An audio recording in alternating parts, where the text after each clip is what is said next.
Em 31 de março de 1869, Paris foi abalada pela morte súbita de Allan Kardec, o fundador do Espiritismo. A notícia se espalhou rapidamente pelas ruas, mergulhando a cidade em um clima de tristeza e incerteza. Para muitos, era como se uma luz tivesse se apagado no coração da França. Seus seguidores ficaram profundamente chocados, sentindo-se órfãos de liderança. O movimento, que até então crescia com força, ficou sem direção e vulnerável diante dos desafios. A dúvida se infiltrou na sociedade para a continuação das obras espíritas, onde antes havia confiança e esperança. O futuro parecia incerto, e muitos temiam pelo destino da doutrina. Inimigos sussurravam que o espiritismo desapareceria para sempre. Até mesmo amigos próximos se perguntavam se o movimento conseguiria sobreviver sem seu fundador. Os jornais da época zombavam da doutrina, publicando manchetes irônicas e alimentando ainda mais a incerteza entre os adeptos e a população. A outrora movimentada sede espírita silenciou, assombrada pela perda e pelo medo do esquecimento. O vazio era sentido em cada canto. Alguns questionaram se os próprios espíritos os haviam abandonado, enquanto outros buscavam respostas em sessões silenciosas e olhares ansiosos. Mas, à medida que a dor se instalava nos corações, o verdadeiro teste começava. O futuro do espiritismo agora dependia da coragem e determinação dos vivos. No centro dessa tempestade estava uma mulher notável, a viúva de Kardec, Amélie Gabrielle Boudet, cuja força silenciosa seria fundamental para o destino do movimento.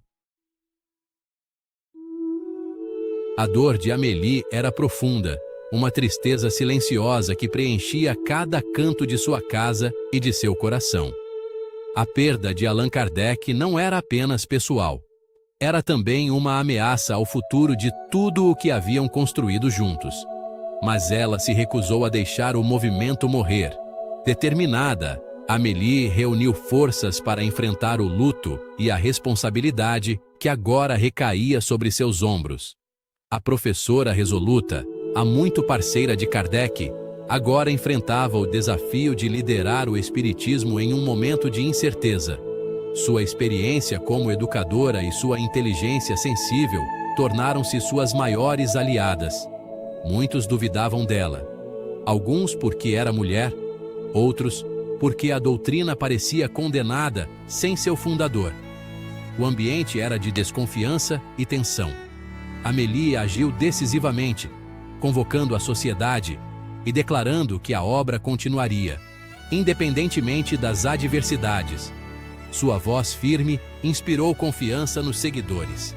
Ela se tornou presidente, reafirmou os princípios fundamentais do espiritismo e assumiu a responsabilidade pela publicação das obras, garantindo que o legado de Kardec não se perdesse. Cada movimento sinalizava seu compromisso inabalável em proteger e perpetuar o legado de Kardec, cuidando pessoalmente dos manuscritos e das publicações. No entanto, o ceticismo persistia, e sua liderança logo seria testada por rivais, disputas internas e processos judiciais que ameaçavam dividir o movimento.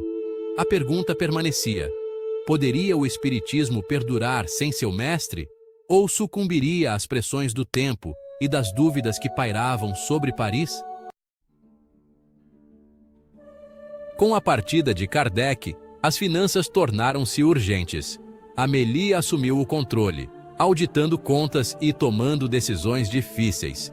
Ela estabeleceu o Museu Espírita, preservando manuscritos e objetos pessoais como um tributo vivo. Críticos a chamavam de rigorosa, até mesmo gananciosa, mas ela insistia na transparência. Os direitos autorais das obras de Kardec eram usados exclusivamente para a sociedade e sua missão.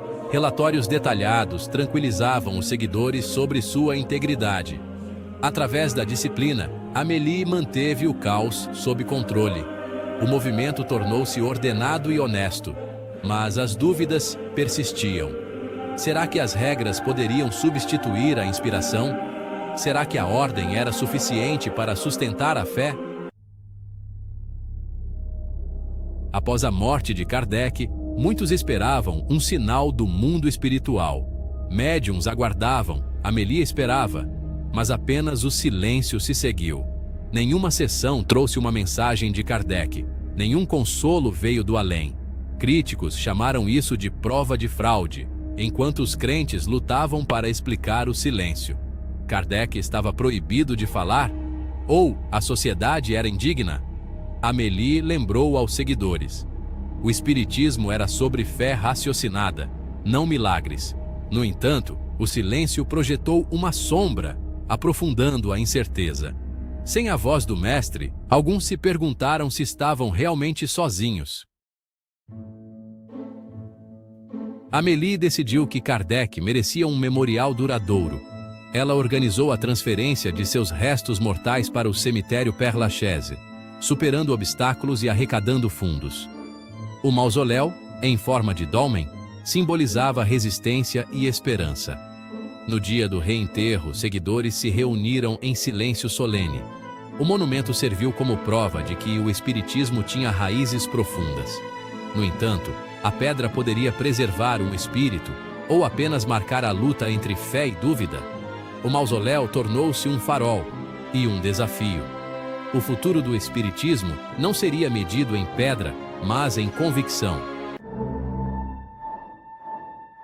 Enquanto a França lamentava, o espiritismo cruzava o Atlântico para o Brasil. As obras de Kardec encontraram leitores ávidos no Rio e em São Paulo. A doutrina ressoou com uma população diversa e esperançosa. Os seguidores brasileiros enfrentaram suspeita e hostilidade, mas também possibilidades. As reuniões cresceram de encontros secretos para sociedades organizadas. Sem um único líder, o espiritismo no Brasil evoluiu rapidamente, às vezes harmoniosamente, às vezes não. No entanto, a sombra da morte de Kardec pairava, lançando dúvidas sobre o futuro do movimento. Apesar do medo, os espíritas brasileiros seguiram em frente. Eles fundaram jornais como Eco da Além Túmulo, que narravam sessões e lutas. O ridículo, as batidas policiais e os livros confiscados não os detiveram. Os pioneiros arriscaram seus meios de subsistência e segurança por sua fé. O jornal contava histórias de esperança, cura e sofrimento.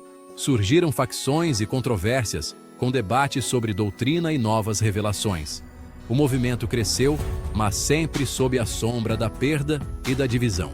O espiritismo no Brasil era resiliente, mas nunca livre da incerteza.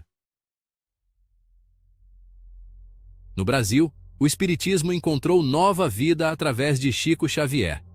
Os livros do humilde médium venderam milhões, espalhando mensagens de caridade e esperança. Críticos o acusaram de fraude. A Igreja o condenou. No entanto, para muitos, Chico provou que o espírito de Kardec perdurava. Ele doou direitos autorais, aconselhou os desesperados e nunca alegou substituir Kardec. A fama de Chico trouxe riscos. Um culto à personalidade ameaçava o cerne da doutrina. Velhas questões ressurgiram. Era este o verdadeiro espiritismo ou algo novo? A sombra da ausência de Kardec havia mudado, mas não desaparecido. Após a morte de Kardec, o espiritismo mergulhou em uma profunda crise e divisão na França. Sem seu fundador, muitos se perguntavam se o movimento conseguiria sobreviver às pressões internas e externas. O movimento foi arrastado aos tribunais, acusado de fraude e charlatanismo. Jornais publicavam manchetes duvidando da legitimidade do espiritismo, e a opinião pública vacilou, dividida entre o ceticismo e a curiosidade. Alguns seguidores, desiludidos, decidiram partir, enquanto outros se apegaram ainda mais à doutrina, convencidos de que a perseguição era uma prova da verdade de suas crenças. Amélie Boudet, viúva de Kardec, observou líderes rivais brigarem pelo controle e a sociedade se fragmentar em diferentes facções, cada uma defendendo sua própria visão do futuro do espiritismo. No Brasil, o espiritismo encontrou solo fértil e sobreviveu, mas também enfrentou controvérsias. acusações e debates acalorados sobre sua autenticidade e propósito. No entanto, a resiliência do movimento era notável. Mesmo diante de dúvidas, críticas e incertezas, a busca por respostas e a inquirição nunca desapareceram. O túmulo de Kardec permanece até hoje como um lembrete silencioso de que a fé, para sobreviver, deve sempre lidar com a incerteza e o questionamento constante. A história após a morte de Kardec é sobre aqueles que ficaram para trás, lutando, duvidando, debatendo e, apesar de tudo, carregando a chama do espiritismo adiante, mantendo viva a esperança de um futuro melhor. No próximo vídeo abordaremos Kardec no banco dos réus. Então, fique ligado e deixe seu like. E se inscreva no canal porque ajuda a trazer mais conteúdos como esse. Até breve!